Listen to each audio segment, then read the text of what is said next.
Hello 18! Welcome back to my channel. Thank you for clicking this video.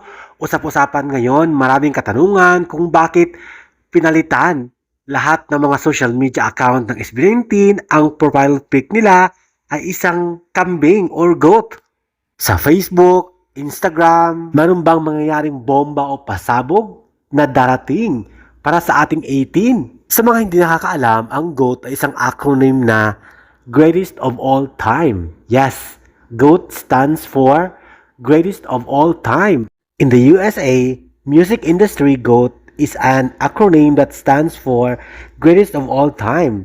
It is the ultimate compliment given to an artist to signify that you are the absolute best, most skilled, most impactful figure in their genre. Ibig sabihin nito, ang SB19 ay may pasabog, may big surprise para sa atin. Kumbaga, maging greatest sila, maging sikat pa, mas kilala pa sa buong mundo, lalo na sa Amerika, Asia at Pilipinas. At heto pa sa Google, nasusulat, in internet slang, GOAT, often written as GOAT, is an acronym that stands for Greatest of All Time. So, it's same lamang sa US music industry. It is a massive compliment used to describe a person, athlete, or thing that is considered the absolute best in their field. For example, people frequently call sports legends like Lionel Messi or Michael Jordan the GOAT.